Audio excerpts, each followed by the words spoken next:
আছে কি নাই?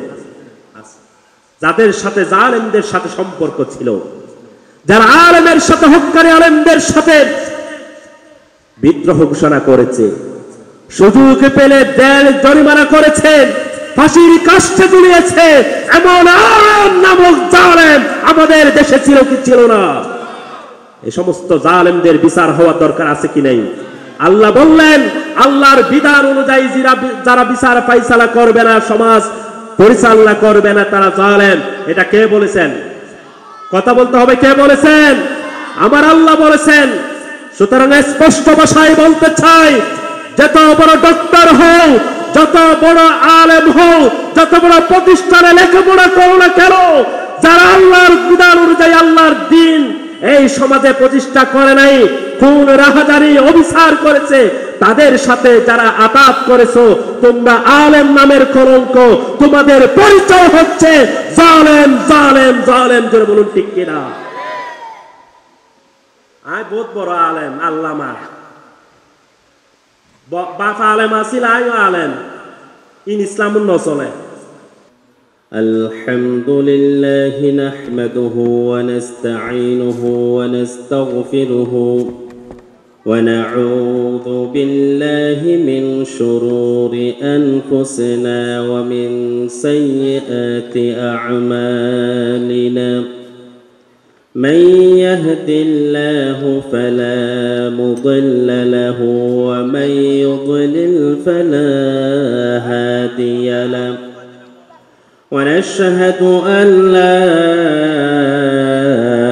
إله إلا الله وحده لا شريك له ونشهد أن سيدنا وحبيبنا ومولانا محمدا عبده ورسوله الذي أرسله بالحق بشيرا ونذيرا وداعيا إلى الله بإذنه وسراجا منيرا فقد قال الله تعالى في القرآن المجيد وفرقانه القديم أعوذ بالله من الشيطان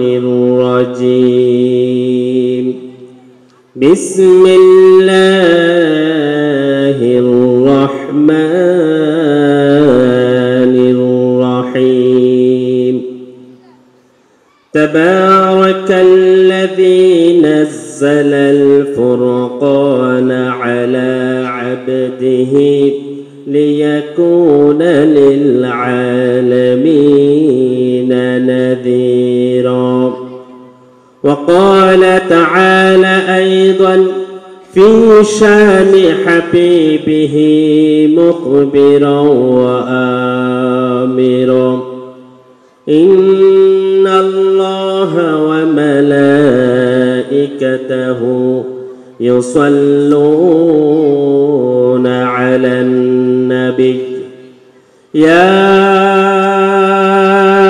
أيها الذين آمنوا صلوا عليه وسلموا تسليما اللهم صل على سيدنا مولانا محمد وعلى آل سيدنا مولانا محمد بلغ العلا بكماله كشف الدجى بجماله حسنت جميع خصاله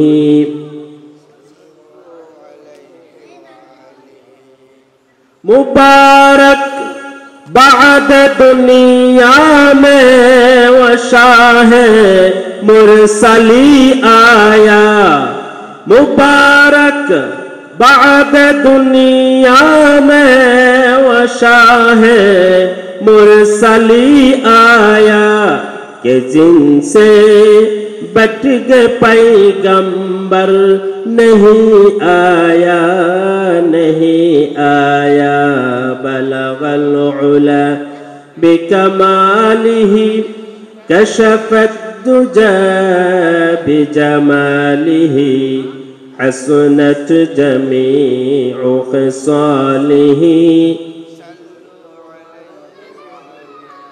रह गया रस्म अदब रूह दलाली न रही फलसफा रह गया तलकीन गजाली न रही बलगल उला बिकमालिही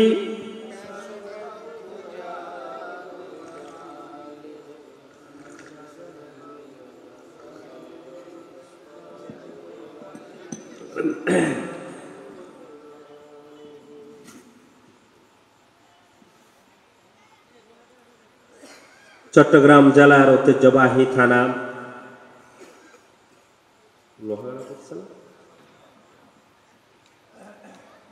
লোহাগাড়া থানার অন্তর্গত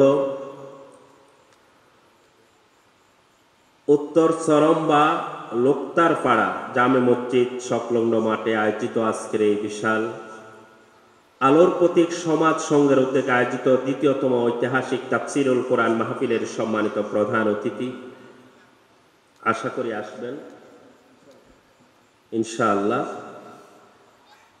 এই এলাকার মাটি ও মানুষের কলিজার টুকরা বাংলাদেশ জামায়াত ইসলামী চট্টগ্রাম মহানগরীর সংগ্রামী আমি জননেতা জনাব মজলুম আলহাজ শাহজাহান চৌধুরী সাবেক এমপি মহোদয়, আজকের মাহফিলের সম্মানিত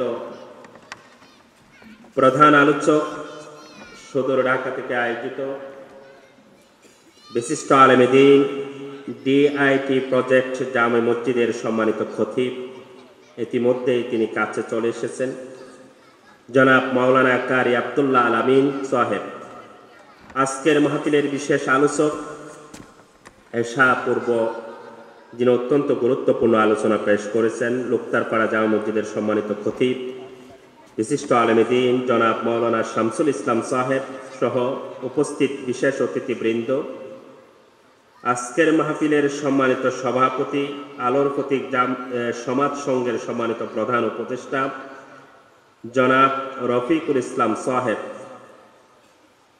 একটু আগে ইসলামী সঙ্গীত পরিবেশন করে সুর ছড়িয়েছেন বিশিষ্ট শিল্পী, আমার অত্যন্ত প্রিয় মানুষ জনাব আবু সাদেক নোমান, মিডিয়া যারা রয়েছেন বিশেষ করে আইবি মিডিয়ার কর্ণধার, উপস্থিত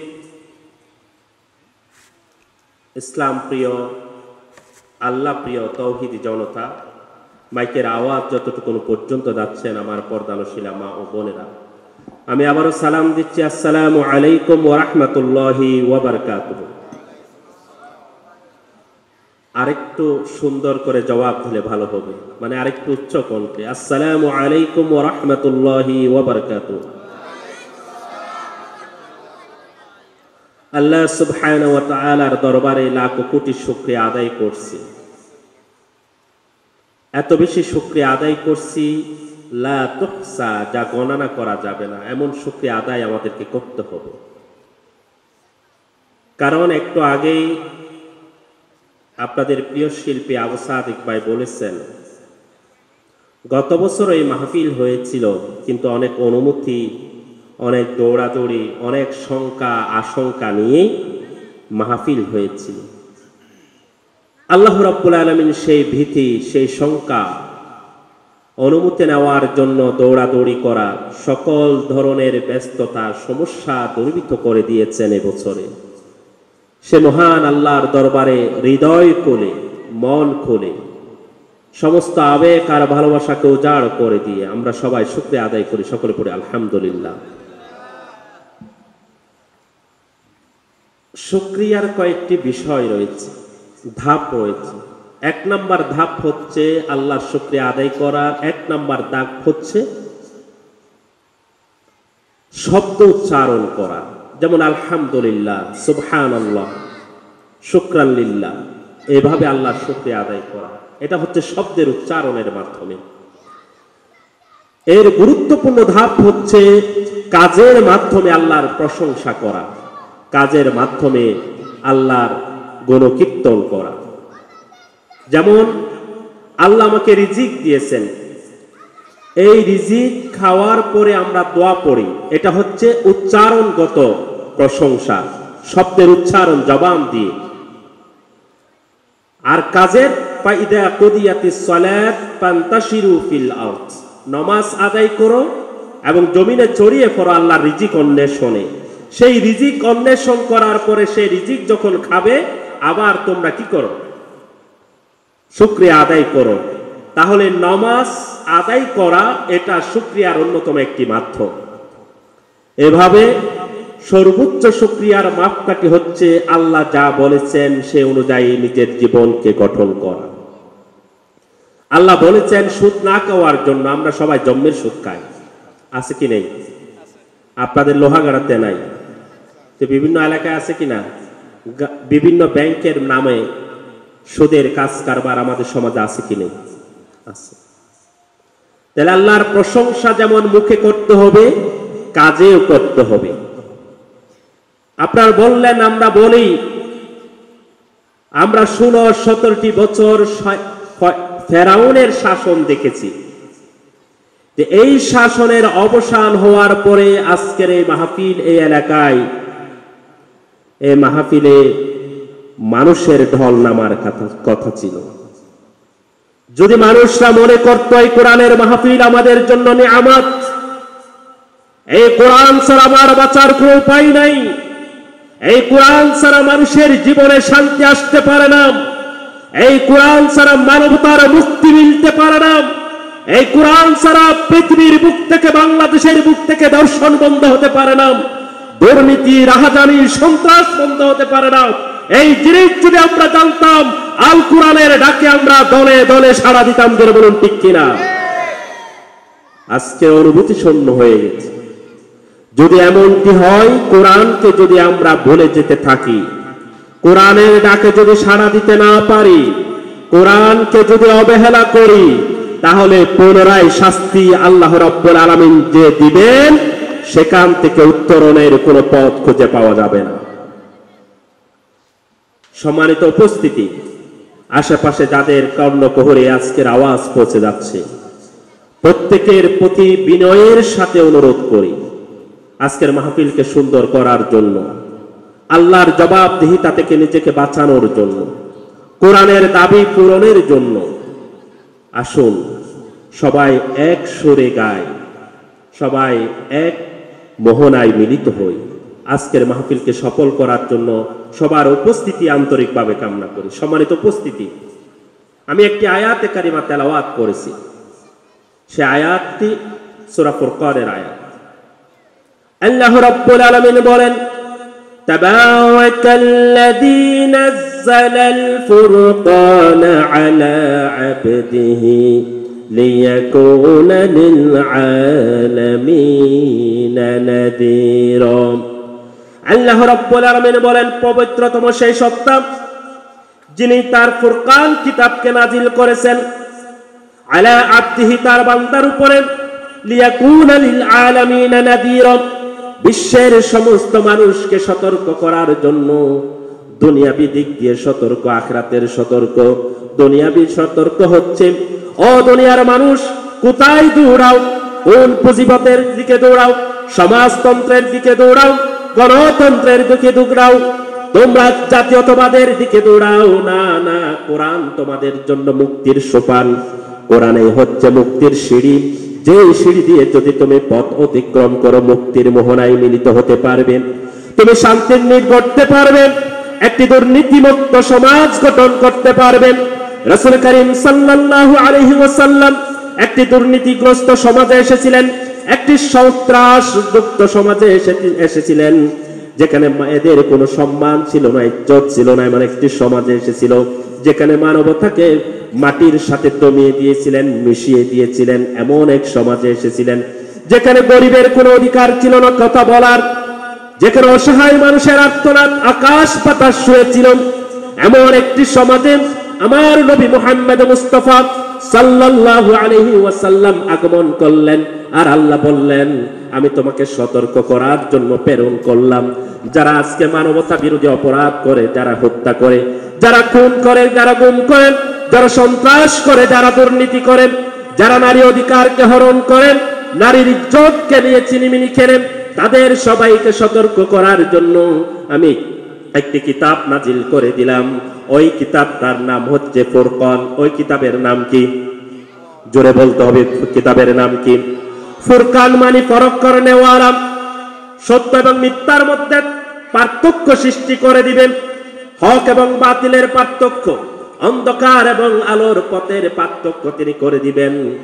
এই কিতাবটা সামনে থাকলে জান্নাতের পথ আপনার সামনে আলোকিত হয়ে যাবে, আর জাহান্নামের পথ আপনার জন্য বন্ধ হয়ে যাবে।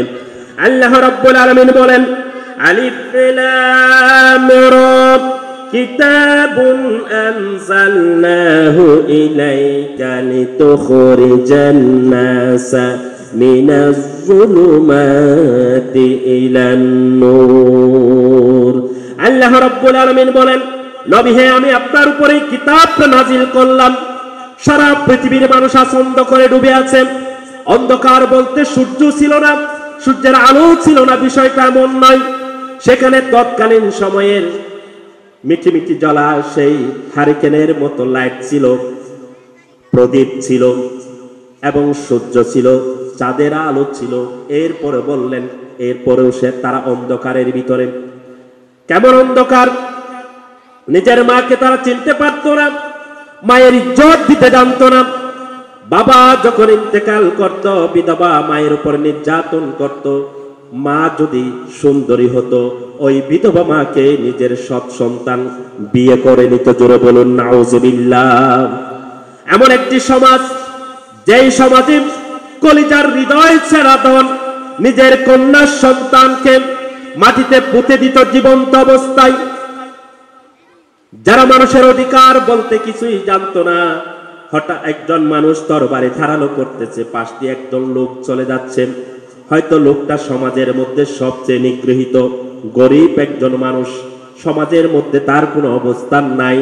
এই মানুষটা চলে যাচ্ছে, ধারালো ওই তরবারি দিয়ে হঠাৎ করে মাথাটা দ্বিখণ্ডিত করে ফেললো। আরেকজন এসে জিজ্ঞেস করলো, ভাই তুমি তাকে হত্যা করলা কেন?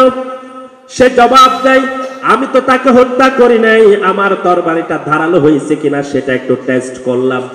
জোরে বলুন না নাউজুবিল্লাহ। মানুষ এমন ছিল, এমন অসহায় গরিব মানুষ যারা সমাজের মধ্যে যাদের অবস্থান ছিল না, তাদেরকে টুকরো জাহাতে তাদেরকে হত্যা করা হতো, নিগৃহীত করা হতো। এই সমস্ত কিছু হচ্ছে অন্ধকার, সুদের অন্ধকার, ঘুষের অন্ধকার, জোর জবরের অন্ধকার। আল্লাহ রাব্বুল আলামিন বলেন, এই বিবিধ অন্ধকার থেকে বের করে আলোর পথের দিশা দেওয়ার জন্য আমি আপনার উপর কিতাব নাজিল করলাম। জোরে বলুন সুবহানাল্লাহ। এই কিতাবটা আসলো কার থেকে? রব্বুল আলামিন থেকে। কার থেকে? রব্বুল আলামিন। নিজের নাম রাখছেন রব, সারা পৃথিবীর রব তিনি। আকাশ, জমিন, বাতাস, পাহাড়ের ভিতরে যা আছে, নদীর তলদেশে যা আছে, সবকিছু রবকে? আল্লাহ। আর সব কিছুর উপরে মুহাম্মদ সাল্লাল্লাহু আলাইহি ওয়াসাল্লাম আসার পরে নবুয়তের পাওয়ার চলবে কার? বিশ্বনবী মুহাম্মদ মুস্তাফা সাল্লাল্লাহু আলাইহি ওয়াসাল্লাম। আমার ভাইরা, রাসূল করিম সাল্লাল্লাহু আলাইহি ওয়াসাল্লাম আসলেন, রব্বুল আলামিন তাকে পাঠালেন। নিজের নাম রাখলেন রব্বুল আলামিন, আর নবীর নাম রাখলেন কি? রাহমাতুল লিল আলামিন। ওয়া মা আরসালনাকা ইল্লা রাহমাতাল লিল আলামিন। আলামিন মানে বিশ্ব জগৎ, যত জগৎ আছে সমস্ত জগতের রব হচ্ছেন আমার আল্লাহ। সমস্ত জগতের রহমত হচ্ছে বিশ্বনবী মুহাম্মদ রাসূলুল্লাহ সাল্লাল্লাহু আলাইহি ওয়াসাল্লাম। আরেকটি আলামিন লাগবে আলামিনের জন্য, সেটা কি? এই পৃথিবী চলবে কিভাবে, এই জগৎটা চলবে কিভাবে? জগতের রব এই জগতের রহমতের উপরে একটি কিতাব নাজিল করলেন, যেটার নাম রেখে দিলেন যিকরুল লিল আলামিন। জোরে বলুন সুবহানাল্লাহ। তাহলে রব্বুল আলামিন থেকে কিতাব এসেছে রহমতুল লিল আলামিনের উপরে, সেই কিতাব এসেছে যিকরুল লিল আলামিন, সারা বিশ্বের মানুষের জন্য হেদায়েতের বার্তা নিয়ে, সারা বিশ্বের মানুষের জন্য সংবিধানের বার্তা বহন করে। জোরে বলুন সুবহানাল্লাহ। আল্লাহ রাব্বুল আলামিন তাই বলেন, ওয়া ইন্নাহু লাতানজিলু রাব্বিল আলামিন, এটা এমন একটি কিতাব যেই কিতাবটা নাজিল করেছে রব্বুল আলামিন। জোরে বলুন সুবহানাল্লাহ। আমার ভাইরা, আল্লাহ রাব্বুল আলামিন এই কিতাবটা কেন নাজিল করলেন? অন্ধকার থেকে আলোর পথে নিয়ে আসার জন্য। আল্লাহু ওয়ালিয়ুল্লাযীনা আমানু ইউখরিজুহুম মিনাজ যুলুমাতি ইলান নূর। আল্লাহ হচ্ছে প্রকৃত বন্ধু, অন্ধকার থেকে আলোর জগতে নিয়ে আসেন তিনি। জোরে বলুন সুবহানাল্লাহ। কিসের মাধ্যমে? কিতাবের মাধ্যমে। আল্লাহ রাব্বুল আলামিন নিজেই বলতেছেন, আমি হচ্ছি তোমাদের প্রকৃত বন্ধু। তুমি যাকে প্রকৃত বন্ধু হিসেবে গ্রহণ করেছো, সে তোমার জাহান্নামে যাওয়ার কারণ হতে পারে। তুমি যাকে নেতা হিসেবে গ্রহণ করেছো, সে তোমার জাহান্নামে যাওয়ার কারণ হতে পারে। তোমার ইহকাল, তোমার পরকাল ধ্বংস করার জন্য একজন বন্ধুই যথেষ্ট। জোরে বলুন ঠিক কিনা? সুতরাং সকল বন্ধুত্বকে রিফিউজ করে দিন, সকল বন্ধুত্বকে আপনি ক্যান্সেল করুন, আল্লাহর বন্ধুত্ব গ্রহণ করুন। করার একটি পথ, সেটি হচ্ছে আল্লাহর কিতাবকে গ্রহণ করা। জোরে বলুন সুবহানাল্লাহ। আমার ভাইরা, আল্লাহ রাব্বুল আলামিন বলেন, আমি হচ্ছি তোমাদের প্রকৃত বন্ধু, আমি তোমাদেরকে অন্ধকার জগৎ থেকে আলোর পথে নিয়ে আসবো কোরআনের মাধ্যমে। ওয়াল্লাযীনা কাফারু, আর যারা কুফরি করে, যারা কাফের, যারা কোরআন বিরোধী, আউলিয়াহুমুত তাগুত, তারা হচ্ছে তাগুতের বন্ধু, তারা হচ্ছে শয়তানের বন্ধু। এই শয়তানের বন্ধুদের কাজ কি? ইউখরিজুনাহুম মিনান নূরি ইলাজ যুলুমাত, আলোর পথ থেকে মানুষদেরকে অন্ধকার অলিতে গলিতে নিয়ে যাওয়া, এটাই হচ্ছে তাদের কাজ। কোরআন থেকে দূরে সরিয়ে দেওয়া। কোত্থেকে? কোরআনের বিরোধিতা করা, কোরআনের মাহফিলে যেতে বাধা দেওয়া, কোরআনের মাহফিলের অনুমতি না দেওয়া, মসজিদের ভিতরে কোরআনের দরস হবে বলে জানা জঙ্গি বৈঠক হচ্ছে, বলছে কি বলে নাই? কথা বলেন না, বলছে কি বলে নাই? যেখানে কোরআনের আলোচনা সেখানেই বন্ধ। কারণ তারা জানেন, এই কোরআন যদি মানুষ বুঝে যায়, আর এই কোরআনের পক্ষে যদি বাংলার জনগণ চলে যায়, 51% মানুষ যদি কোরআন বুঝে যায়, কোরআনের মর্ম মানে বুঝে, আল্লাহ কি বলেছেন সেটা বুঝতে পারে, তারা যদি সমর্থন করে এমন মানুষকে যারা কোরআন দিয়ে দেশ পরিচালনা করবে, তাহলে আমরা যারা রাজনীতি করি, দুর্নীতিবাজ রাজনীতিবিদ যারা আছে, তারা মনে মনে চিন্তা করে, তাহলে আমাদের একটারও হাত থাকবে না। ঠিক না ঠিক? কিসের কারণে? দুর্নীতি করার কারণে। রাস্তার ইট বালি সিমেন্ট খেয়ে ফেলে এমন রাজনীতিবিদ আছে কি নাই? ছিল কি ছিল না? আগেও ছিল, এখনো আছে। জোরে বলুন ঠিক কিনা? টেন্ডারবাজি, লুটরাজ এখনো আছে, তখনও ছিল কি ছিল না? আমার ভাইরা, এই সমস্ত মানুষ চিন্তা করেন, না না, কোরআনের সাথে রাজনীতিকে একসাথ করা যাবে না।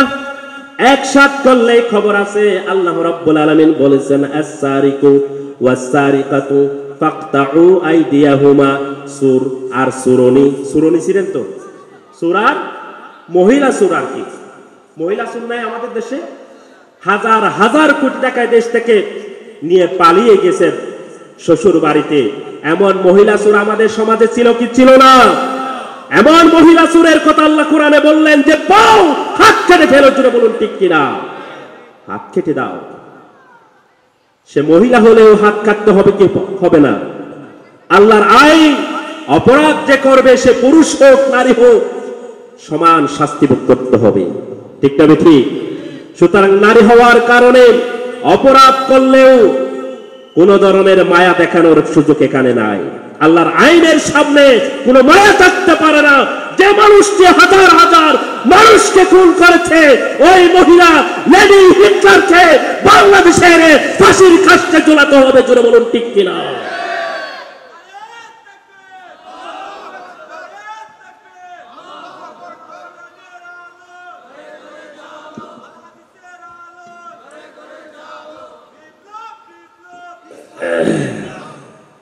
সম্মানিত উপস্থিতি, আল্লাহ রাব্বুল আলামিনের কোরআন হচ্ছে সুস্পষ্ট কিতাব। এই কিতাবের মধ্যে অন্ধকারের কোনো সুযোগ নাই। আর ওরা যারা শয়তানের বন্ধু, তারা আমাদেরকে আপনাদেরকে শুধু অন্ধকার অলিতে গলিতে নিয়ে যেতে চায়। কোরআনের সাথে আমাদের সম্পৃক্ততা, যুব শ্রেণীর সম্পৃক্ততা, তরুণদের সম্পৃক্ততা তারা মানতে পারে না। না, কোরআনের সাথে রাজনীতির কোনো সম্পর্ক নাই। এই স্লোগান আগেও ছিল, এখনো দিচ্ছে কিছু কিছু মানুষ, আছে কি নাই? তা আমাদের আজহারী সাহেব বলেছিলেন, একদল খাইছে আরেক দল রেডি হয়ে আছে খাওয়ার জন্য। তো মেজবানে কি হয়? একদল খায়, আরেক দল চেয়ার ধরে দাঁড়িয়ে থাকে কি বসে থাকে।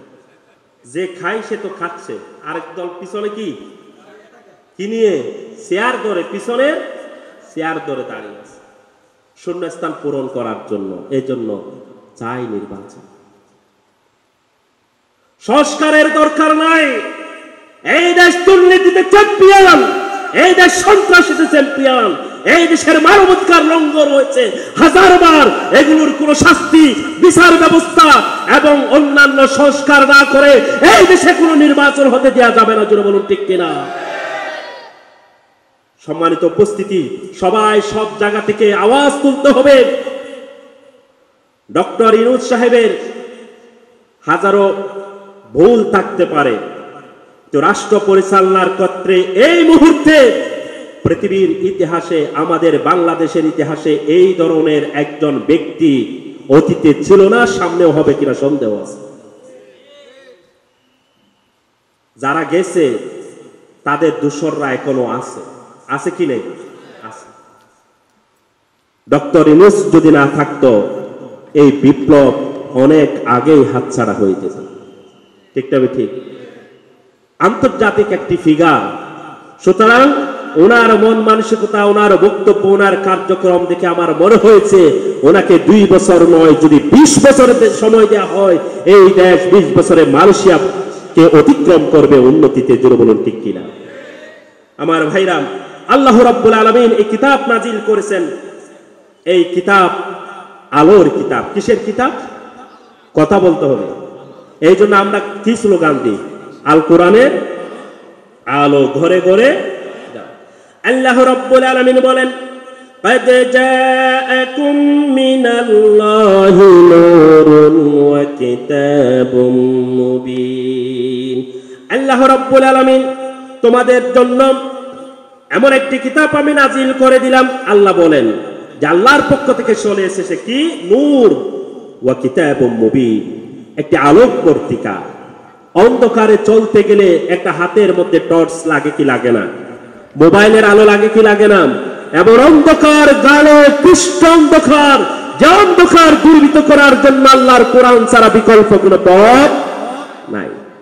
এই পথে চলতে গেলে তোমাদের হাতে একটি আলোক পত্রিকা রাখবেন। ওই আলোক পত্রিকার নাম হচ্ছে আল কোরআন। সেই কিতাবের নাম কি? আল কোরআন কিতাবুম মুবিন, সুস্পষ্ট কিতাব, যেখানে কোনো ধরনের হিলা নাই, কোনো ধরনের মারপেচ নাই, সোজা কথা সেখানে বলে দেওয়া হয়েছে। এবং সকল ধরনের দুর্নীতি, রাহাজানি, সন্ত্রাস, খুন সব থেকে বাঁচার একমাত্র দলিল হচ্ছে কোরআন। এই বাংলাদেশ স্বাধীনতার অর্ধশতক পার হওয়ার পরেও বিভিন্ন ধরনের আইন দিয়ে সংবিধানকে বিভিন্ন ধরনের কি সংশোধন করে এদের শাসন করা হয়েছিল, কিন্তু প্রকৃত স্বাধীনতা, সুখ, সমৃদ্ধি কি এসেছে? কথা বলেন, এসেছে? আল্লাহ রাব্বুল আলামিন বলেন সুখের দলিল কি, শান্তির দলিল কি, দুর্নীতি মুক্ত সমাজের দলিল কি? আমি তোমাদেরকে বলে দিচ্ছি। আল্লাহ রাব্বুল আলামিন সূরা আন-নিসা 174 নম্বর আয়াতে দুর্নীতি মুক্ত সমাজের দলিল, শান্তি এবং মুক্তির দলিল, স্বাধীনতার দলিল কি আল্লাহ রাব্বুল আলামিন বলে দিচ্ছেন। ইয়া আইয়ুহান নাসু ক্বাদ জাআকুম বুরহানুম মির রাব্বিকুম, ও দুনিয়ার মানুষ, তোমাদের জন্য তোমাদের রবের পক্ষ থেকে একটি বুরহান এসেছে, দলিল এসেছে। কিসের দলিল? এটা যেমন জান্নাতে যাওয়ার দলিল আখিরাতে, এটা দুনিয়াকেও জান্নাত বানানোর দলিল। জোরে বলুন সুবহানাল্লাহ। কোরআনের রাজ কায়েম হলে সেখানে চুরি থাকবে না, কোরআনের রাজ কায়েম হলে সেখানে সন্ত্রাস থাকবে না, কোরআনের রাজ কায়েম হলে সেখানে দুর্নীতি থাকবে না, ডাকাতি থাকবে না, লুটতরাজ থাকবে না, টেম্পো স্টেশন দখল করার মতো লোক থাকবে না, সকল মানুষ আল্লাহর ওলি হয়ে যাবে। জোরে বলুন ঠিক কিনা? জোরে বলুন না ঠিক কিনা? তাহলে এই শান্তি, সুখ, স্বাধীনতার দলিল কি? কোরআন। দলিল কি? কোরআন। আল্লাহ রাব্বুল আলামিন বলেন, ওয়া আনজালনা ইলাইকুম নূরাম মুবিনা, আমি সুস্পষ্ট আলোক বর্তিকা হিসাবে এই কিতাব নাজিল করেছি। সম্মানিত উপস্থিতি, এই কিতাব তেলাওয়াত করা, এই কিতাব অধ্যয়ন করা, এই কিতাব বোঝা আমাদের জন্য ফরজ না নফল? এই কিতাব যত পড়বেন আপনার ঈমান তত বৃদ্ধি পাবে। কোরআন তেলাওয়াত করলে ঈমান বৃদ্ধি পায় না। কোরআন তেলাওয়াতের সাথে সাথে অর্থ যখন বুঝবেন আপনার ঈমান বৃদ্ধি পাবে।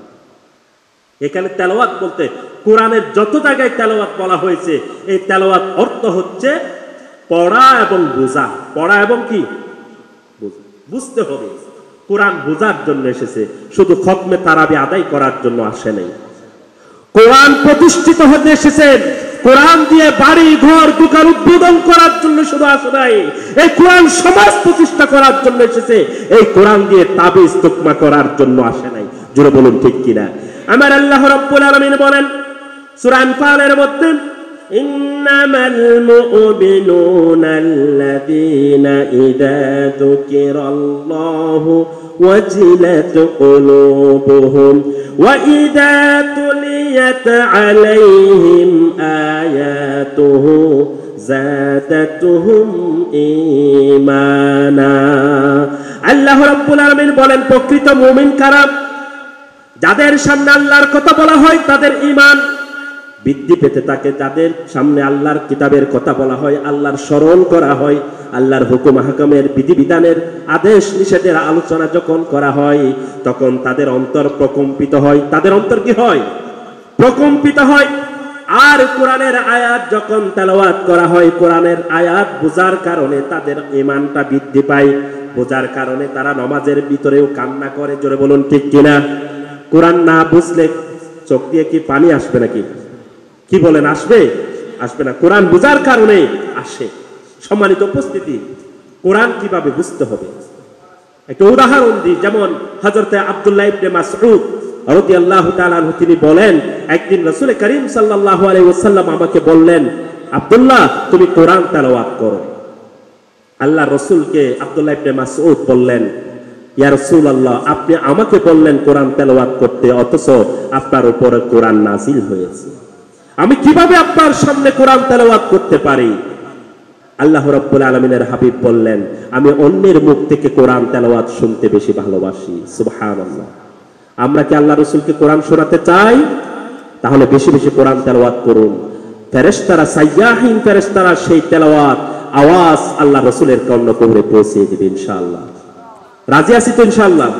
আমার ভাইরা, রাসূল করিম সাল্লাল্লাহু আলাইহি ওয়াসাল্লাম যখন বললেন আব্দুল্লাহকে, ও আব্দুল্লাহ কোরআন তেলাওয়াত করো, আব্দুল্লাহ ইবনে মাসউদ রাদিয়াল্লাহু তাআলা আনহু কোরআন তেলাওয়াত শুরু করলেন। সূরা আন-নিসা, সূরা আন-নিসার 41 নম্বর আয়াত যখন পড়তে লাগলেন, ফাকাইফা ইযা জিনা মিন কুল্লি উম্মাতিন বিশাহিদ ওয়া জিনা বিকা আলা হাউলাই শাহীদা। আল্লাহর নবীর সামনে যখন এই কোরআনের আয়াত তেলাওয়াত করলো, সূরা আন-নিসার 41 নম্বর আয়াত, ওই আয়াতের অর্থ মর্মবাণী, অর্থটা কি? আল্লাহর নবীকে আল্লাহ রাব্বুল আলামিন ওই আয়াতের মাধ্যমে বললেন, প্রত্যেক উম্মতেরা তাদের একজন সাক্ষী নিয়ে আসবে, অর্থাৎ নবী নিয়ে আসবে। প্রত্যেক উম্মতের নবী ছিল কি ছিল না? প্রত্যেক নবীরা কিয়ামতের ময়দানে তাদের, প্রত্যেক উম্মতেরা কিয়ামতের ময়দানে তাদের নবীকে নিয়ে আসবে সাক্ষী হিসেবে। আল্লাহ রাব্বুল আলামিন বলেন, সকল নবীদের উপরে আর সকল উম্মতের উপরে আপনাকে আমি সাক্ষীদাতা বানাবো। জোরে বলুন সুবহানাল্লাহ। সকল উম্মতের সাক্ষীদাতা হবে নবীরা, আর সকল নবী এবং উম্মতের সাক্ষীদাতা হবে আমাদের নবী বিশ্ব নবী মুহাম্মদ মুস্তাফা সাল্লাল্লাহু আলাইহি ওয়াসাল্লাম। আচ্ছা, এটা কি ছোট দায়িত্ব না বড় দায়িত্ব? সকল নবীর উপরে আপনাকে সাক্ষী দিতে হবে। আয়াত যখন এই কথা বললেন, হযরত আব্দুল্লাহ ইবনে মাসউদ বললেন, এই আয়াত পড়ার সাথে সাথে রাসূল সাল্লাল্লাহু আলাইহি ওয়াসাল্লাম আমাকে বললেন, হাসবুকালাম, আব্দুল্লাহ ইবনে মাসউদ তুমি তোমার তেলাওয়াতকে থামিয়ে দাও। ফালতাফাতু ইলাই, আব্দুল্লাহ ইবনে মাসউদ বললেন, আমি রাসূল করিম সাল্লাল্লাহু আলাইহি ওয়াসাল্লামের দিকে তাকালাম, ফাইদা আইনাহু তাজরিফান, আমি দেখতে পেলাম বিশ্বনবীর চোখ দিয়ে দর দর করে পানি পড়তেছে। জোরে বলুন সুবহানাল্লাহ। কারণ বিশ্বনবী বুঝতে পেরেছে কোরআনের মর্মবাণী। এটা তো ছোট কোনো দায়িত্ব নয়, এটা বিশাল এক দায়িত্ব। সকল নবীদের উপরে আমাকে সাক্ষী দিতে হবে, লক্ষ লক্ষ নবীদের উপরে। এই বিশাল বোঝা আমি কেমনি বহন করব? এই বোঝা নিয়ে কিভাবে কিয়ামতের ময়দানে দাঁড়াবো আল্লাহর সামনে, কিভাবে সাক্ষী দেব? এই অনুশোচনায় এই মনের মধ্যে এই মর্মবাণী এত বেশি আঘাত করলেন, তিনি আর শুনতে পারলেন না। চোখের পানি দর দর করে দাঁড়িয়ে পড়তেছে। জোরে বলুন সুবহানাল্লাহ। আল্লাহ রাব্বুল আলামিন আমাকে কি বলেছেন আমি বুঝি না, না বুঝার কারণে চোখের পানিও নাই। জোরে বলুন ঠিক কিনা? আর যদি আমি বুঝতে পারতাম, চোখের পানিও যেমন আসতো, যেভাবে কাজ করতে বলেছে আল্লাহ সেভাবে আমি কাজ করতে চাইতাম। জোরে বলুন ঠিক কিনা? অথচ কোরআনের বিরোধিতা করে, কোরআনের আইনের বিরোধিতা করে, কিন্তু রমজানে এসে কোরআন খতম দেয় নাই মনে হয়? আপনার সমাজে আছে? আছে। কোরআনের খতম দেয়, কিন্তু কোরআনে কি বলেছে সেটার দরজকে তারা বন্ধ করে দেয়। এমন জালেম আপনাদের সমাজে ছিল কি ছিল না? ছিল। এমন এমপিও ছিল, ছিল না? ছিল। কোরআনের মাহফিলে দালাল মার্কা মৌলবী না হলে তার মাহফিল জমতো না। খায়েশ দালাল মার্কা বুঝবেন তো? মৌলানা তো কয়েক প্রকার আছে, দরকারি, তরকারি, কি কারবারি, এরকম বিভিন্ন। হ্যাঁ, এরকম আছে কি নেই? আছে। দরবারি, দরবারি মানে যে দল ক্ষমতায় আসবে তারা সেই দলের সাথে। আর আর হুদুন আছে, তারা যে দল আগে আইব কি তারা আগে বললে তমতমে ইকেও নয়, ইকেও নয়, আসা না নাই হুদুন। এই নলদি দরবারি, ই তারা ওই দরবার শুধু যা আসার তাই। তরহারি হুদুন আছে, এই আলু করলে আর কি, আলু দিয়ে গোস্ত দিয়েও রান্নিতে পারে, মুরগি দিয়েও রান্নিতে পারে, মাছ দিয়েও রান্নিতে পারে, বেগুন দিয়েও রান্নিতে পারে। অক্ষর চলানোর বর ফাতা আসা না নাই? আচ্ছা, ইতে চূর্ণ চিনে ডাহাত মিশনে ব্যাগ করলে মিশে দর দিলই, দর দিলেন যাই জম্বর হানা হাই ছবি টবি তুলি। আর মানে আর সুর ডাহাত মনে করি দি যারা ওইতর ঘর তুমি গরু চুরি করছি, হর চুরি করছি, টিয়া চুরি করছি, ইউনুর সুর মনে করি দিতে হয় না? মূলত বড় সুর হবু রাজনীতিবিদরা, ঠিক না? ঠিক। বড় বড় রাজনীতিবিদরা হচ্ছে এই সমাজের সবচেয়ে বড় সুর। জোরে বলুন ঠিক কিনা? হাজার হাজার কোটি টাকা যারা লুটপাট করেছে, ব্যাংক ডাকাতি করছে, ব্যাংককে খালি করে দিয়েছে, ওই সমস্ত মানুষ হচ্ছে এই সমাজের সবচেয়ে বড় অপরাধী। জোরে বলুন ঠিক কিনা? সম্মানিত উপস্থিতি, আল্লাহ রাব্বুল আলামিন এই কিতাব নাজিল করেছেন। এই কিতাব যদি আপনি পড়তে পারতেন, বুঝে পড়তে পারতেন, তাহলে হৃদয় যেমন বিগলিত হতো, ঠিক তেমনি ভাবে আপনার কাজ কর্ম পরিবর্তন হয়ে যেত, এই সমাজ পরিবর্তন হয়ে যেত। জোরে বলুন ঠিক কিনা? আল্লাহ রাব্বুল আলামিন বলেন, এই কিতাবগুলো কেমন, যে কিতাব আমি সমস্ত নবীদের উপর নাজিল করেছি, এক এক নবীর উপরে এক এক কিতাব নাজিল করেছি। সহিফা নাজিল করেছি, তাওরাত নাজিল করেছি, জাবুর নাজিল করেছি, ইনজিল নাজিল করেছি, সর্বশেষ মহানবী হযরত মুহাম্মদ সাল্লাল্লাহু আলাইহি ওয়াসাল্লামের উপরে কোরআন নাজিল করেছি। এই কিতাবগুলো যখন তাদের সামনে পড়া হতো, ইদা তুতলা আলাইহিম আয়াতুর রহমান খাররু সুজদান ওয়া বুকিয়া। আল্লাহ রাব্বুল আলামিন কিছু নবীর নাম উল্লেখ করলেন।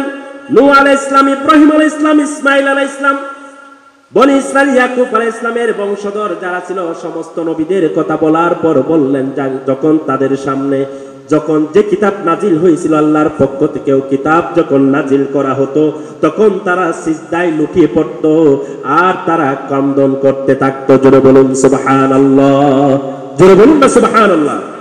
এমন কিতাব এটা। হযরত আব্দুল্লাহ ইবনে উমর রাদিয়াল্লাহু তাআলা আনহু একদিন সূরা মুতাফফিফিন পড়তেছেন। সূরা মুতাফফিফিন কোরআনুল কারীমের 83 নম্বর সূরা। এই সূরা পড়তে পড়তে যখন তিনি 6 নম্বর আয়াতে গেলেন, ইয়াউমা ইয়াকুমুন নাসু লিরাব্বিল আলামিন, সেদিন মানুষের অবস্থা কি হবে, যেদিন মানুষদেরকে রব্বুল আলামিনের সামনে দাঁড়াতে হবে। এই আয়াত যখন তিনি তেলাওয়াত করলেন আর সামনের দিকে অগ্রসর হতে পারলেন না, অজুর দ্বারাই কান্না করতে লাগলেন আর সামনের দিকে অগ্রসর হতে পারল না। আব্দুল্লাহ ইবনে উমরের মতো একজন জবরদস্ত সাহাবা, আব্দুল্লাহ ইবনে উমর অনেক বেশি হাদিস বর্ণনাকারীদের একজন, সেই আব্দুল্লাহ ইবনে উমর রাদিয়াল্লাহু তাআলা আনহু যখন এই আয়াত তেলাওয়াত করলেন যে আল্লাহর সামনে দাঁড়াতে হবে কিয়ামতের ময়দানে, তিনি ভয়ে বিহ্বল হয়ে গেলেন। কিভাবে আল্লাহর সামনে দাঁড়াবো, কিভাবে আল্লাহর জবাবদিহিতা করব, আল্লাহর প্রশ্নের কথার উত্তর দেব, এই অনুভূতি তাকে এত বেশি গ্রাস করেছিল, চোখের পানি আসতেছে আর কণ্ঠরুদ্ধ হয়ে গিয়েছিল। জোরে বলুন সুবহানাল্লাহ। আমার ভাইরা, কোরআন এভাবে পড়তে হবে, কোরআন এইভাবে বুঝতে হবে। কোরআন যদি আপনাকে পরিবর্তন করতে না পারে তাহলে ওই কোরআন দিয়ে সমাজ কিভাবে পরিবর্তন হবে?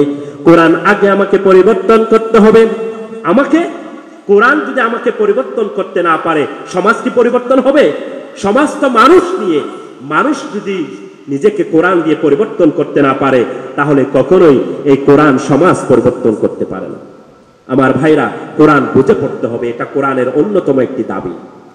হযরত ওমর ইবনে আব্দুল আজিজ রাদিয়াল্লাহু তাআলা আনহু তিনি একদিন রাতে নামাজ পড়তেছিলেন। নামাজ পড়তে পড়তে সূরা কারিয়া, যেটা 101 নম্বর সূরা, এই সূরার ওই আয়াত যখন গেল, ইয়াউমা ইয়াকুনুন নাসু কাল ফারাশিল মাবসুস ওয়া তাকুনুল জিবালু কাল ইহনিল মানফুস। এই আয়াত যখন তিনি তেলাওয়াত করলেন, কান্না করতে করতে তিনি বেহুশ হয়ে পড়ে গেলেন।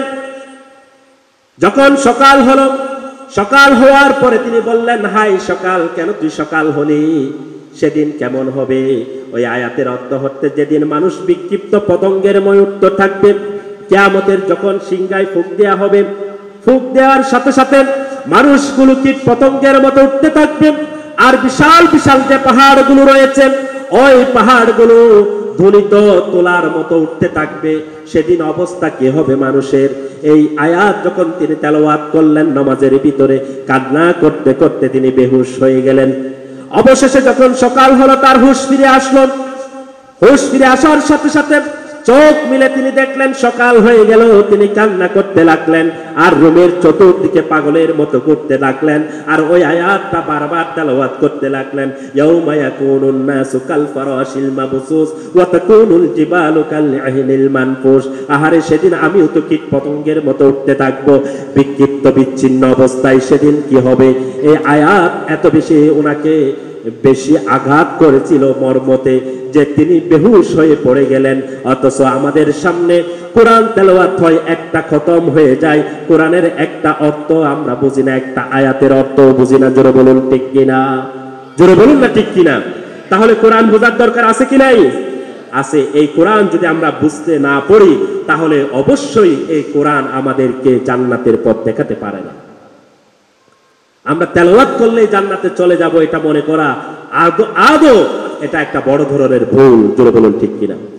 আমার ভাইরা, এই কিতাব এসেছে সমাজকে পরিবর্তন করার জন্য। এই কিতাব এসেছে সমস্ত তন্ত্র মন্ত্রকে মাটির সাথে মিশিয়ে দিয়ে কোরআনের পতাকাকে, কোরআনের সমাজ প্রতিষ্ঠা করার জন্য। আল্লাহ রাব্বুল আলামিন বলেন, হুয়াল্লাযী আরসালা রাসূলাহু বিল হুদা ওয়া দীনিল হক লিইয়ুযহিরাহু আলাদ দীনি কুল্লিহি ওয়ালাউ কারিহাল কাফিরুন। আল্লাহ রাব্বুল আলামিন বলেন, ওই সত্তা যিনি কিতাব নাজিল করেছেন হক সহকারে, ওই হক সহকারে যে কিতাব নাজিল করা হয়েছে, এই কিতাব যেমন তোমার নিজেকে পরিবর্তন করতে হবে, তেলাওয়াত করে বুঝে পড়ার মাধ্যমে নিজের চরিত্র যেমন পরিবর্তন করতে হবে, ঠিক তেমনি ভাবে সমাজ পরিবর্তন করতে হবে। জোরে বলুন সুবহানাল্লাহ। সকল তন্ত্রমন্ত্রকে ধ্বংস করে দিয়ে আজ সমাজতন্ত্র পুঁজিবাদ রেখে তুমি এই দেশের শান্তি কামনা করতে চাও, আল্লাহর কসম কখনো এই দেশের শান্তি প্রতিষ্ঠিত হতে পারে না যতক্ষণ পর্যন্ত আল কোরআনের সমাজ প্রতিষ্ঠিত হবে না। জোরে বলুন ঠিক কিনা? আল্লাহ রাব্বুল আলামিন সেই কথাই বললেন সূরা নাহলের 89 নম্বর আয়াতে। আল্লাহ রাব্বুল আলামিন বলেন, ওয়ানাজ্জালনা আলাইকাল কিতাবা তিবয়ানান লিকুল্লি শাই। লিকুল্লি শাই, প্রত্যেক কিছুর বর্ণনা, তিবিয়ান, প্রত্যেক কিছুর বর্ণনা। কি?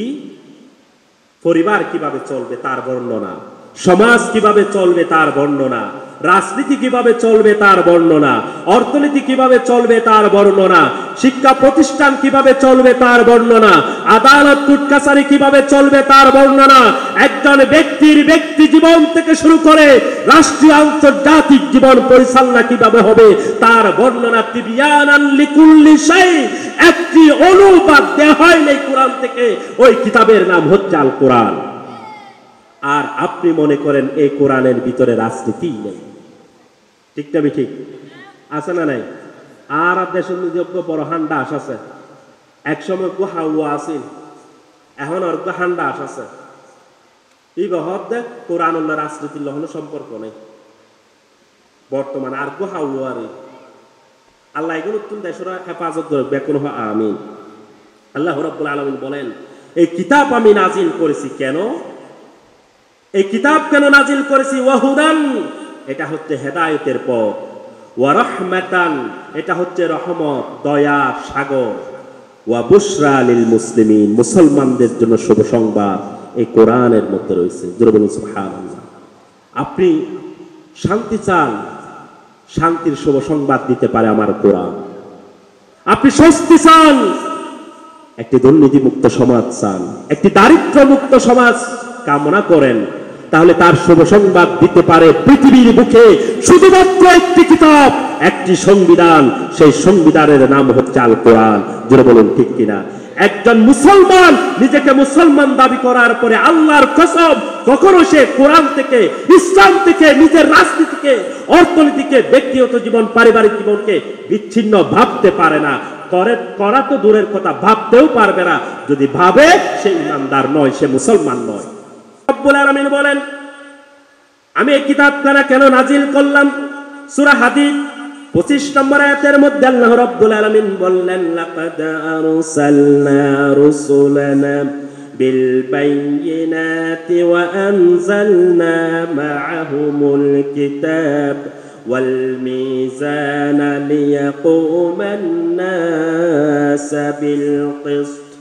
আল্লাহ রাব্বুল আলামিন বলেন, লাকাদ আরসালনা রাসূলুনা বিল বায়িনাত, আমি বায়িনাত সহকারে সকল রাসূলকে প্রেরণ করেছি দুনিয়ার বুকে। তাদের সাথে কিতাব দিয়েছিলাম, তাদেরকে আমি মিজান দিয়েছিলাম, লিয়াকুমান নাসু বিল কিসত, মানুষের ভিতরে তারা যেন ইনসাফ কায়েম করতে পারে, মানুষের ভিতরে ন্যায় বিচার কায়েম করতে পারে। ইনসাফ কায়েম করা এটা কিতাব নাজিলের অন্যতম উদ্দেশ্য। ইনসাফ কোথায়? শুধুমাত্র আদালতে নয়, আপনার ঘরের ভিতরে ইনসাফ কায়েম করতে হবে। অনেক বাবা আছে নিজের সন্তানের মধ্যে ভালোবাসার ক্ষেত্রে হেরফের করে, ইনসাফ কায়েম আপনি করতে পারলেন না, অথচ কোরআন নাজিল হয়েছে ইনসাফ কায়েম করার জন্য। জোরে বলুন ঠিক কিনা? জোরে বলুন না ঠিক কিনা? অনেক সময় সন্তানদের মধ্যে সম্পত্তির ভাগের মধ্যেও বাবারা অনেক সময় হেরফের করে কি করে না? একটা সন্তান, সব সন্তান একই ক্যাটাগরির হবে না, একই মানের শিক্ষিত হবে না, একই মানের টাকা কামাই করবে না, কিন্তু বাবা হিসেবে, মা হিসেবে তাদের প্রতি ভালোবাসা আপনি তারতম্য করতে পারেন না। টাকা বেশি কামাই, বড় ডিগ্রি, বড় পদের মধ্যে আছে, তাকে একটু ভালোবাসা বেশি দিলাম। আর যে বেশি শিক্ষিত হতে পারলো না, ক্ষেত কামারে কাজ করে চলে, তাকে ভালোবাসা একটু কম দেব না। না, আপনি ইনসাফ করতে পারলেন না। আপনি তো বাবা, ইঞ্জিনিয়ার হলেও ইঞ্জিনিয়ারের বাবা আপনি, কৃষক হলেও কৃষকের বাবা আপনি। জোরে বলুন ঠিক কিনা? একজন বাবা সে ইনসাফের বহির্ভূত কাজ করতে পারে না। বড় মাছের মাথা সব সময় এক সন্তানের পাতে আর মেয়ের পাতে দিবে না, এরকমটা হতে পারে না। আল্লাহর নবী বলেছেন, বাইরে যখন তুমি ঘুরতে যাও, বাইরে যখন তুমি বেড়াতে যাও, বেড়ানোর পর থেকে তুমি যখন ঘুরে বেড়ানোর পরে যখন বাড়িতে আসবে, ছেলে সন্তানদের জন্য মেয়ে সন্তানের জন্য খাবার নিয়ে আসবে, নাস্তা নিয়ে আসবে, উপহার নিয়ে আসবে, হাদিয়া নিয়ে আসবে। আর আসার পরে সর্বপ্রথম মেয়েদেরকে দিয়ে শুরু করবে। জোরে বলুন সুবহানাল্লাহ। কারণ আল্লাহ রাব্বুল আলামিনের হাবিব এমন এক সমাজের মধ্যে এসেছিলেন যেখানে মেয়েদের কোনো সম্মান ছিল না, মেয়েদের কোনো ইজ্জত ছিল না, মেয়েদের কোনো অধিকার ছিল না। আল্লাহর নবী তাদের অধিকার প্রতিষ্ঠা করার জন্য বললেন, ঘরের ভিতরে আসার সাথে সাথে আদর করবা মেয়েকে, উপহারটা তুলে দাও মেয়ের হাতে, এরপরে ছেলেদের হাতে দাও। ঠিক না বেঠিক? এর ভিতরে ইনসাফ আছে কি নাই? আছে কি নাই? ওই মেয়ে যেন নিজেকে হীনমন্য না ভাবে যে আমার বাবা, আমি ছেলে না হওয়ার কারণে হয়তো টাকা পয়সা কামাই করে বাবা মাকে খাওয়াইতে পারবো না, গাড়িতে চড়াইতে পারবো না, এই জন্য আমার বাবা আমার মা আমাকে কম ভালোবাসে, এই ধরনের হীনমন্যতা যেন একজন মেয়ের মনের ভিতরে না আসে। প্রত্যেকটি বাবাকে নির্দেশ দেয়া হলো, হাদিয়া এসে নিজের মেয়ের হাতে তুলে দাও, তার মনটাকে আকাশের মতো বড় করে দাও। জোরে বলুন সুবহানাল্লাহ। সম্মানিত উপস্থিতি, এর নাম ইনসাফ। যখন ছেলে এবং মেয়ের সম্পত্তির ভাগ করবেন, সেই ক্ষেত্রে কোরআন হাদিসের অনুযায়ী ভাগ করতে হবে, শরীয়ত সম্মত, সেটার নাম ইনসাফ। আপনি বলবেন মেয়ের ভাগ তো অর্ধেক দেয়া হয়েছে, ছেলে তোকে ডাবল দেয়া হয়েছে, এটা তো ইনসাফ হয় নাই। না, এর ভিতরে ইনসাফ। জোরে বলুন সুবহানাল্লাহ। জোরে বলুন না সুবহানাল্লাহ। আপনার সাতকানে লোহাগাড়ার মানুষ হাজার হাজার মানুষ হয়, এখন মানুষও কম, সুবহানাল্লাহ আলহামদুলিল্লাহ মুখ দিয়ে বের হচ্ছে না। এটা বললে সওয়াব হবে না? হবে কি হবে না? আকাশ জমিনের আকাশ জমিন, এই যে শূন্য স্থান, আল্লাহ বললেন, রসুল বললেন সুবহানাল্লাহ আলহামদুলিল্লাহ বললে সওয়াব দিয়ে আল্লাহ ভরপুর করে দিবেন। সুবহানাল্লাহ বিহামদিহি। সম্মানিত উপস্থিতি, না, মেয়েকে অর্ধেক দেয়া হয়েছে, তার ডাবল দেয়া হয়েছে সন্তানকে, এটাতে ইনসাফ বহির্ভূত হয় নাই, বরং এটাই হচ্ছে ইনসাফ। কিভাবে? এক নাম্বার, আপনার ঘরে ছেলেও আছে মেয়েও আছে, কিন্তু বাবা মাকে লালন পালন করার দায়িত্ব কার? কথা বলেন না? ছেলে। বাবা মার অসুস্থ হলে তাদের চিকিৎসা সেবা কে দিবেন? ছেলে। আমৃত্যু তাদের লালন পালনের দায়িত্ব কার? ছেলে। মৃত্যুর পরে যে দায়িত্বগুলো আছে, এই দায়িত্ব পালন করার দায়িত্ব কার? ছেলে। মেয়ে করতে পারবে, কিন্তু মেয়ের জন্য এটা ফরজ নয়, কিন্তু সন্তানের জন্য এটা ফরজ। বুঝাইতে পারছি? এক নাম্বার। দুই নাম্বার, ছেলে বিয়ে করার সময় মোহরানা দিয়ে বিয়ে করে, কিন্তু মেয়ে যেটা ঘরের ভিতরে আছে সে মোহরানা পাবে। সে মোহরানা পাওয়ার পরে ওই টাকাটা খরচ করতে হবে সংসারের জন্য, এর কোনো দায়িত্ব মেয়েকে দিয়ে দেয়া হয় নাই। সে ওই টাকাটা জমা করে রেখে সে যা ইচ্ছা তাই করতে পারবে, সেখান থেকে সংসার চালানোর দায়িত্ব আল্লাহ ওই মেয়েকে দেয় নাই। কিন্তু একজন ছেলে মোহরানা দিয়ে বিয়ে করার পরে ওই স্ত্রীর সকল ধরনের ভরণ পোষণের দায়িত্ব ছেলেকেই গ্রহণ করতে হয়। মেয়ের কোনো ভরণ পোষণের দায়িত্ব, স্বামীর বা স্বামীর ঘরের সংসারের দায়িত্ব গ্রহণ করার কোনো দায়িত্ব আল্লাহ রাব্বুল আলামিন বা ইসলাম কিংবা শরীয়ত মেয়েকে দেয় নাই। তিন নাম্বার, বাবা মা তার মেয়েকে বিয়ে দিয়েছেন, বাবা মাও দুনিয়া থেকে চলে গিয়েছেন, ওই মেয়ের শ্বশুর বাড়িতে যাওয়া আসার হক আদায় করার দায়িত্ব কার? কথা বলেন? ছেলের, অর্থাৎ ভাইয়ের আর কি, ছেলে। ওই মেয়ে বা বোন, তার স্বামী যদি মারা যায়, উনি যদি বিধবা হয়ে যায়, অথবা স্বামী যদি তাকে তালাক দেয়, ওই মেয়েকে আবার পুনরায় নিজের বাপের ঘরে এনে লালন পালন করা, প্রয়োজনে বিয়ে শাদী দেওয়া, এই দায়িত্বটা কার? ছেলের কিংবা ভাইয়ের। তাহলে সমাজের সকল দায়িত্ব, হয়তো বাবার 2 ভাগ সম্পত্তি সন্তানকে দেয়া হয়েছে, কিন্তু সকল দায়িত্ব আত্মীয় স্বজনের হক আদায় করা, কোনো বিয়ে শাদী হলে তার মেয়ে কোনো কিছু দিবে না, ছেলেকেই দিতে হয়। ঠিক না বেঠিক? সমাজের সকল দায়িত্ব পালনের জন্য ছেলেকে দায়িত্ব দেওয়া হয়েছে, তার সম্পদ ডবল দেওয়া হয়েছে। আর মেয়ের কোনো দায়িত্ব নেই, তাকে যে অর্ধেক দেয়া হয়েছে অর্ধেকটা তার কাছে জমাই থাকে, খরচ করার কোনো দায় দায়িত্ব তাকে দেয়া হয়নি। তাহলে এখন আপনারা বলেন তো কাকে বেশি দিয়েছে? এখন বলতেছে তো নাস্তিকরা যারা আছে এরকম বলবে, তাদেরকে এটা বুঝিয়ে দিবেন এবং বলবেন যদি শরীয়ত সম্মতভাবে যদি এই ইনসাফ ভিত্তিক ভাগ হয়, এই দেশের সকল মহিলারা হয়ে যাবে স্বাবলম্বী। ঠিক না ঠিক? তাহলে ইসলাম মেয়েদেরকে মূল্য দিয়েছে কি দেয় নাই?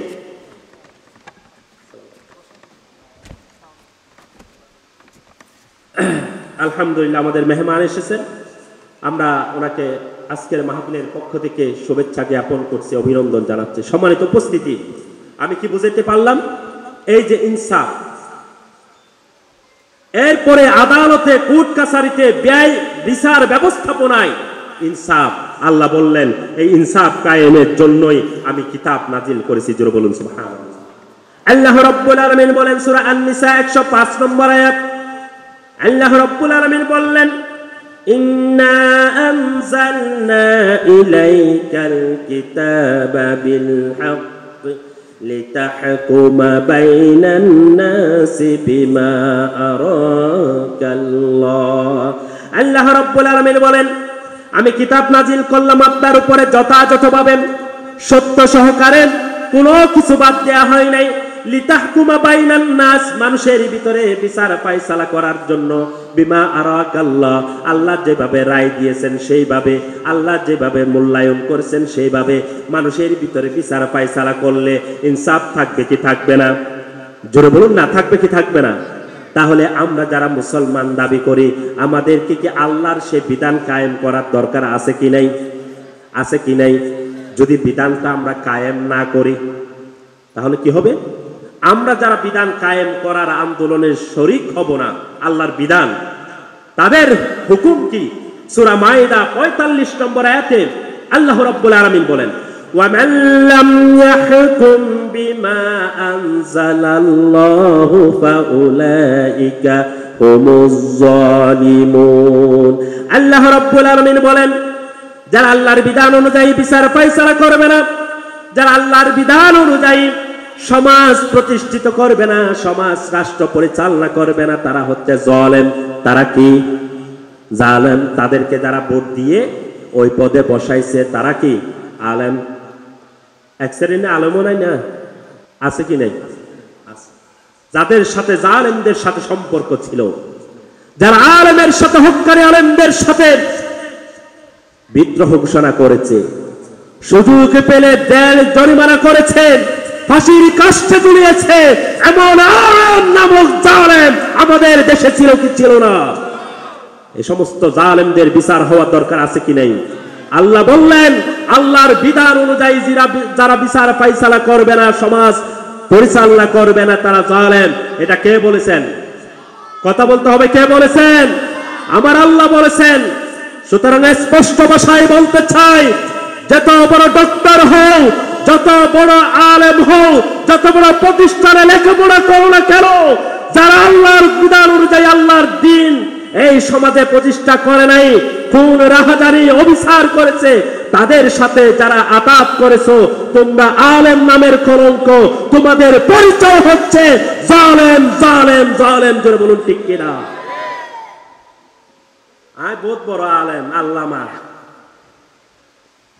বাপ আলেম আসিল, আয়ও আলেম, ইন ইসলাম নচলে অনুর আমল দিয়ে অনেক হত্তর কি ঠিক না ঠিক? জোরে বলেন না ঠিক না ঠিক? সুতরাং বড় আলেমের সার্টিফিকেট আপনাকে জান্নাতে নিয়ে যেতে পারে না। পারে কি? আল্লাহর বিধান কায়েম যারা করতে চায় তাদের সাথে আপনি ছিলেন না শুধুমাত্র এই দুনিয়ার কোন পদ পদবীর জন্য, এমপি মন্ত্রী হওয়ার জন্য, ইসলামিক ফাউন্ডেশনের গভর্নর হওয়ার জন্য আপনারা তেল মালিশ করেছেন,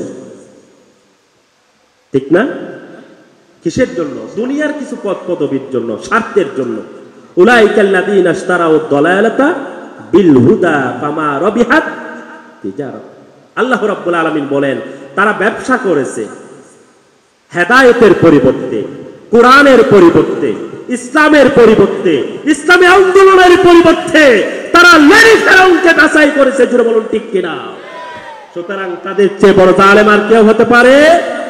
কে বলেছেন? আল্লাহ বলেছেন, ওয়ামান লাম ইয়াহকুম বিমা আনজালাল্লাহু ফাউলাইকা হুমুজ জালিমুন। তারা হচ্ছে জালেম। তারা কি? জালেম। আমার ভাইরা, যদি তাদেরকে কেউ সহযোগিতা করে তারা কি বাঁচতে পারবে? কথা বলেন না আপনারা, আমার কি মনোযোগী আছে? যারা জালেমকে সহযোগিতা করে, অর্থাৎ আল্লাহর বিধান অনুযায়ী যারা রাষ্ট্র পরিচালনা করে না, তারা কি? জালেম। তারা কি? কে বলেছেন? আল্লাহ বলেছেন। তাহলে তারা জালেম। তাদেরকে যারা সহযোগিতা করেছে তারা কি? আল্লাহ রাব্বুল আলামিনের হাবিব বলেন, ইমাম বাইহাকী রচিত শুআবুল ঈমানের ৭৬৭৫ নম্বর হাদিস, ইমাম তাবরানীর রচিত মুআজামুল কবীরের ৬১৮ নম্বর হাদিস, মিশকাত শরীফের ৫১৩৫ নম্বর হাদিস, কানজুল উম্মালের ১৪৯৫৫ নম্বর হাদিস। আল্লাহর নবী ইরশাদ করেন, যারা আল্লাহর দ্বীন প্রতিষ্ঠা করতে চায় না, যারা জালেম, তাদেরকে যারা সহযোগিতা করে, তাদের সাথে যারা পথ চলে, তাদেরকে যারা সমর্থন দেয়, ভোট দেয়, তাদের অবস্থা কি জেনে নাও। আল্লাহর নবী বলেন, মান মাশা মা'a যালিমিন লিইউকাউইয়াহু ওয়া হুয়া ইয়ালামু আন্নাহু যালিম। যে ব্যক্তিটি জালেমের সাথে চললো, জালেমের সাথে ভাত খেলো, জালেমের সাথে পথ চললো, তাকে সহযোগিতা করলো, সমর্থন করলো, তাকে শক্তিশালী করলো, ওয়া হুয়া ইয়ালামু আন্নাহু যালিম, অথচ সে জানে সে জালেম, এটা জেনে বুঝে সে এটা করেছে, সহযোগিতা করেছে। আল্লাহর নবী বলেন, ফাকাদ খারাজা মিনাল ইসলাম, সে ইসলাম থেকে খারেজ হয়ে যাবে, সে মুসলমান থাকতে পারে না। আপনি ভোট দেওয়ার কারণে মুসলমান থেকে বের হয়ে যেতে পারেন, তাহলে আপনি কি ভোট জালেমকে দিবেন নাকি? কথা বলেন। জালেম কারা? যারা আল্লাহর বিধান কায়েম করতে চায় না, যারা বলে কোরআনের সাথে রাজনীতির সম্পর্ক নেই, তারা কোরআন ছাড়া রাজনীতি করতে চায়, কোরআন ছাড়া রাষ্ট্র পরিচালনা করতে চায়। এদেরকে যদি একবারের জন্য একটা ভোট দেওয়া হয়, আল্লাহর কসম, আল্লাহর রাসূলের হাদিস অনুযায়ী সে মুসলমান থাকতে পারে না, কাফের হয়ে যাবে। জোরে বলুন নাউযুবিল্লাহ। তাহলে কাফের হতে কে কে রাজি?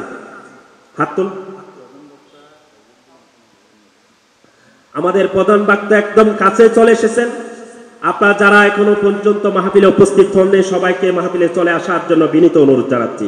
সম্মানিত উপস্থিতি, আল্লাহ রাব্বুল আলামিনের হাবিব বলেন, এই জালেম যারা ইসলাম প্রতিষ্ঠা করতে চায় না, আল্লাহর বিধান কায়েমের পথে আপনার একটা ভোট, আপনার সমর্থন, আপনার কাজ যদি প্রতিবন্ধকতা সৃষ্টি করে, তাহলে আপনার পরিচয় কি জেনে নিন। রাসূল সাল্লাল্লাহু আলাইহি ওয়াসাল্লাম বলেন, মান হালাত শাফাআতুহু দুনা হাদ্দিন মিন হুদুদিল্লাহি ফাকাদ দাল্লাহ।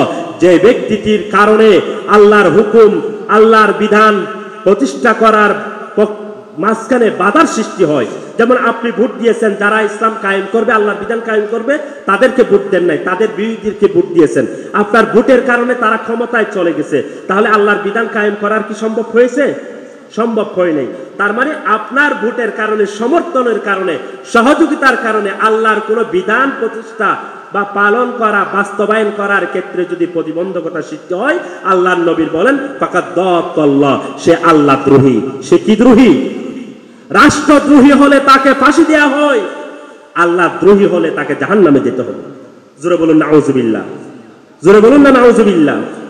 আল্লাহ রাব্বুল আলামিনের হাবিব বলেন, হযরত জাবির ইবনে আব্দুল্লাহ রাদিয়াল্লাহু তাআলা আনহু থেকে বর্ণিত, তিনি বলেন, আব্দুল্লাহ বলেন, একদিন রাসূল করিম সাল্লাল্লাহু আলাইহি ওয়াসাল্লাম আমাকে বললেন, উজরাতা আদাকাল্লাহু মিন ইমারাতিস সুফাহা।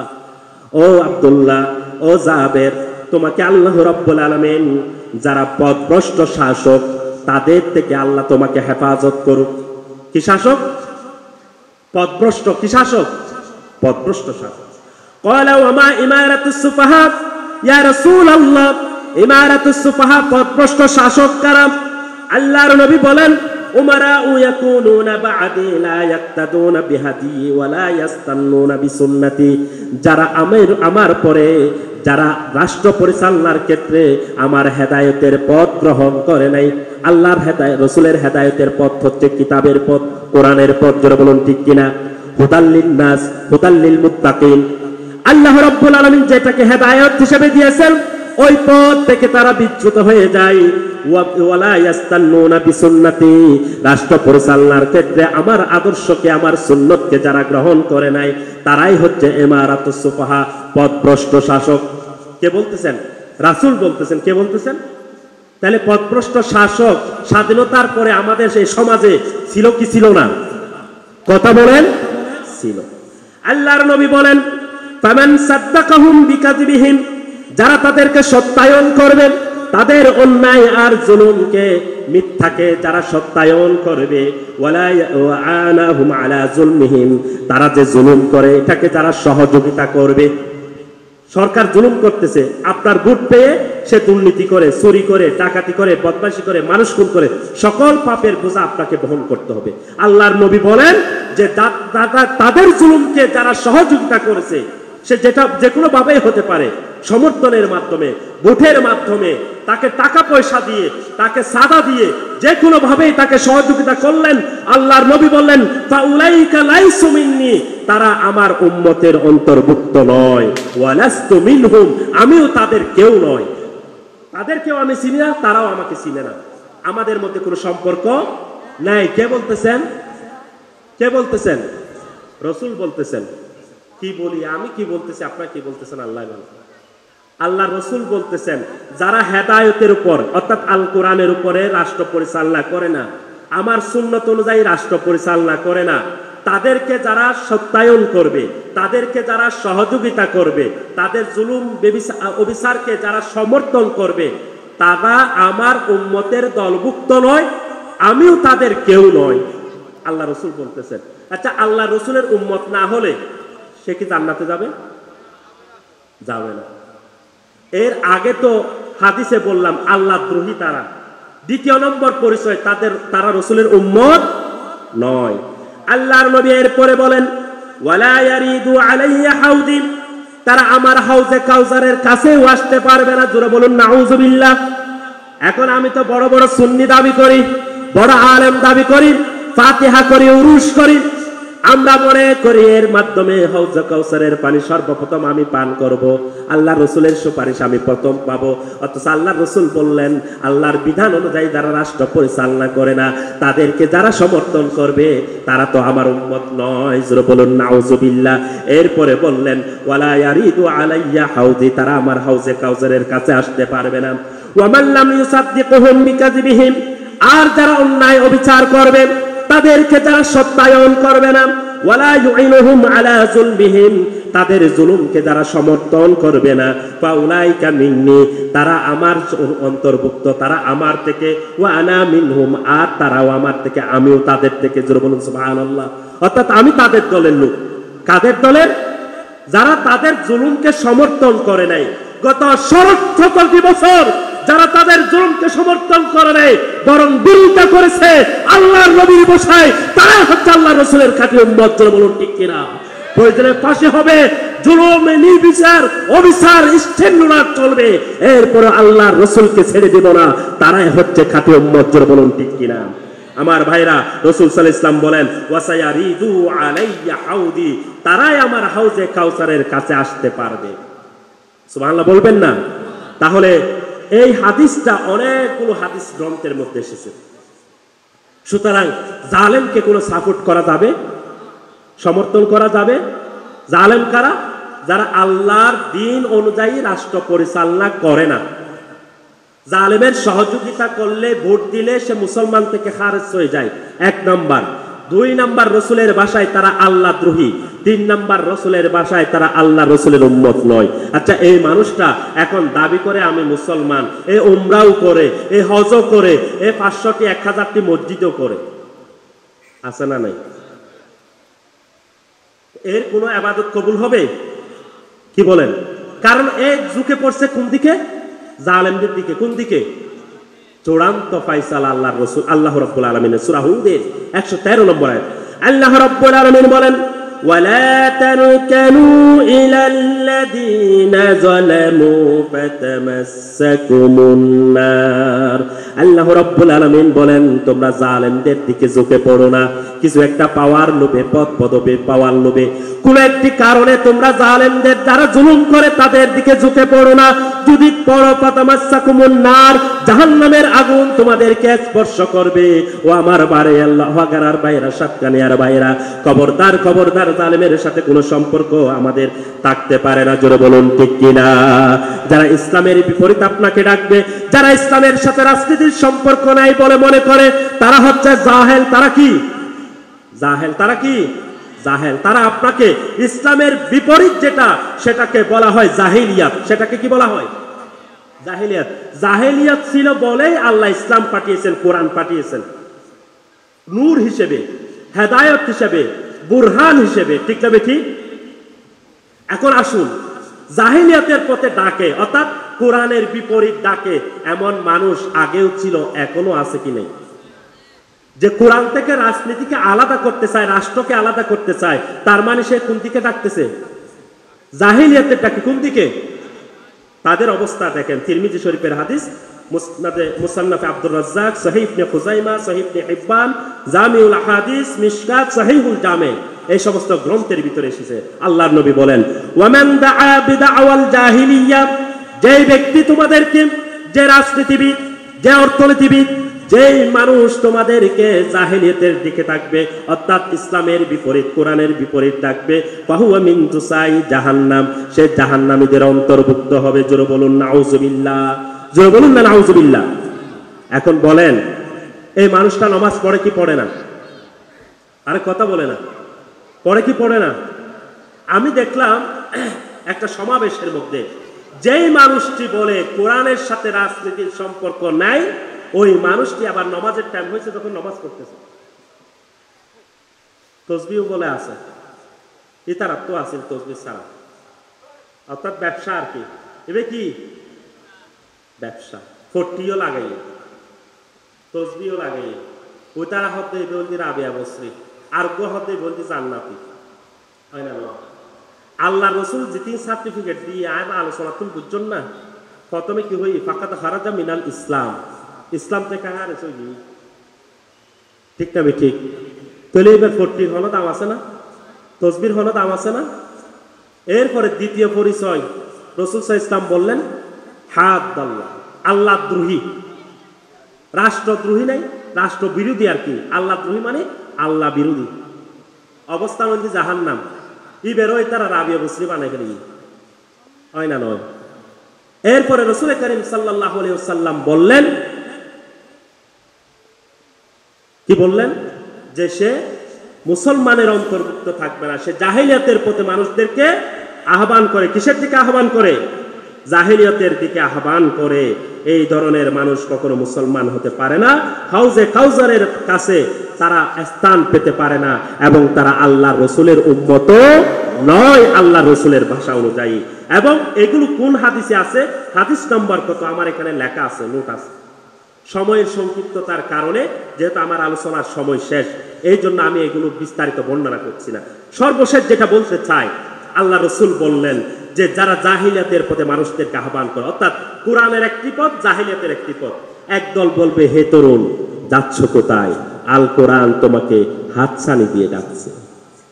আরেক দল বলবে, কিসের কোরআন হাতছানি দিয়ে ডাকে, এই কোরআন তো 15 বছরের পুরানো, এই কোরআন দিয়ে সমাজ চলতে পারে না, রাষ্ট্র চলতে পারে না, রাজনীতির সাথে রাষ্ট্রের কোনো সম্পর্ক, ইসলামের সাথে কোরআনের সাথে সম্পর্ক নাই। তাহলে একটা হচ্ছে কোরআনের পথ, একটি হচ্ছে জাহিলিয়াতের পথ। যারা জাহিলিয়াতের পথে আহ্বান করবে, কোরআনের বিপরীত যত পথ আছে, যত ভাবে আপনার কাছে আসুক না কেন, সব কি জাহিলিয়াতের পথ। এই জাহিলিয়াতের পথ আল্লাহ রাব্বুল আলামিন বলেন, ফাহুয়া মিন জুসাই জাহান্নাম, জাহান্নামীদের যে দল, সেই দলের অন্তর্ভুক্ত হবে ওই মানুষটি, ওই রাজনীতিবিদ, ওই নেতাটা। একজন সাহাবা বললেন, সাহাবারা জিজ্ঞেস করলেন, ইয়া রাসূলুল্লাহ, ওয়া ইন সামা ওয়া ইন সাল্লা, ইবে যদি রোজা রাখে, ইবে যদি নামাজ পড়ে, ইবে যদি মসজিদ বানাই, মডেল মসজিদ, তো রাসূল সাল্লাল্লাহু আলাইহি ওয়াসাল্লাম বলেন, ওয়া ইন সামা ওয়া ইন সাল্লা, নামাজ পড়লেও রোজা রাখলেও এর পরেও সে জাহান্নামে যাবে। জোরে বলুন না নাউজুবিল্লাহ। তাহলে এখন মন চাই এই টুপি লাগায়, দাড়ি দিই, মসজিদ বানায়, উমরা করি, মানুষেরও কত 100-150 আলেম ওলামায়ও কি উমরার লই যার ফিরি ফিরি, এইগুলোর হওয়ার দাম আছে না? যেহেতু অনুর গোড়া ঠিক নেই, ইমানও তো নেই, ইমান নাই। রাসূল সাল্লাল্লাহু আলাইহি ওয়াসাল্লাম সর্বশেষ কি কথা বললেন?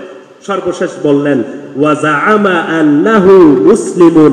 সে যদি নিজেকে ধারণাও করে যে মুসলমান, সে যদি নিজেকে ধারণাও করে মুসলমান, সে যদি নামাজও পড়ে, রোজাও রাখে, এরপরেও তার অবস্থান ফাহুয়া মিন জুসাই জাহান্নাম, সে জাহান্নামীদের দলের অন্তর্ভুক্ত হয়ে যাবে। জোরে বলুন নাউজুবিল্লাহ। তাহলে আপনারা কি শুধু নামাজ পড়েন? আল্লাহ বলছেন নামাজ কায়েম করো, এইটা কোরআন শরীফে আছে কি নেই? আছে। আবার দিন কায়েম করো, এটাও কোরআন শরীফে আছে কি নেই? আছে। দিন রাষ্ট্রীয়ভাবে কায়েম করো।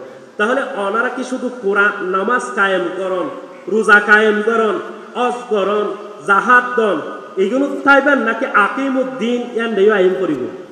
করিব না করিব? করি। যদি নগরণ দয় তাহলে কোরআনের কিছু মানুন, কিছু ন মানুন। কিছু মানলে কিছু ন মানলে এই বউ মনে জান্নাত যাবো পারলাম কি হন। সূরা আল বাকারা 85 নম্বর আয়াত আল্লাহ রাব্বুল আলামিন বলেন أفتؤمنون ببعض الكتاب وتكفرون ببعض فما جزاء من يفعل ذلك منكم إلا خزي في الحياة الدنيا ويوم القيامة يردون إلى أشد العذاب। তোমরা কোরআনের কিছু অংশকে মেনে নিবা আর কোনো কিছুকে মানবে না, কয়েকটি আয়াতকে মেনে নিবা কয়েকটি আয়াতকে মানবে না, এমন তো হতে পারে না। যারা এমনটি করবে তাদের দুনিয়ার জীবনে লাঞ্ছনা, গঞ্চনা, অশান্তি আর দুর্নীতিতে তারা ভরপুর হয়ে যাবে। ওয়ায়াউমাল কিয়ামাতে, কিয়ামতের দিন কেন ইউরাদ্দুনা ইলা আশাদ্দিল আযাব, তারা বারবার জাহান্নামের আগুনের নিচে উলট পালট করে। জোরে বলুন নাউজুবিল্লাহ। তাহলে নামাজ পড়লাম,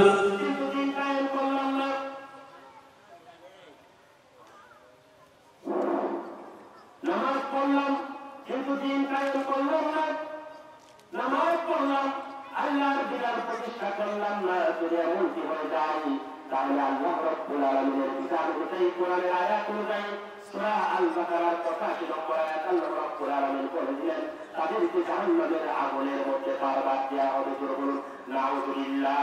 অর্থাৎ চরম নির্যাতন তাদের উপর করা হতো। আল্লাহ নবী এরপরে বললেন ওমা ইয়াসুদ্দু যালিকা আন দীনিহি, এরপর আল্লাহ দিন থেকে তাদেরকে বিরত রাখা যায় নাই। সম্মানিত উপস্থিতি, অতএব আল্লাহ দ্বীনের বিকল্প, কোরআনের বিকল্প আমাদের আর কিছু হতে পারে? এই কোরআনের সমাজ নির্মাণ যদি না করা হয়, কোরআনের সমাজ নির্মাণে সহযোগিতা যদি করা না হয়, সমর্থন যদি করা না হয়, ভোট যদি দেওয়া না হয়, তাহলে তাদের পরিচয় আমি আবারও দিচ্ছি আপনাদেরকে, তারা মুসলমান থেকে খারেজ হয়ে যাবে, তারা মুসলমান নয়, তারা আল্লাহর বিদ্রোহী, তারা আল্লাহ বিরোধী হয়ে যাবে, জাহান্নামী হয়ে যাবে, জাহান্নাম।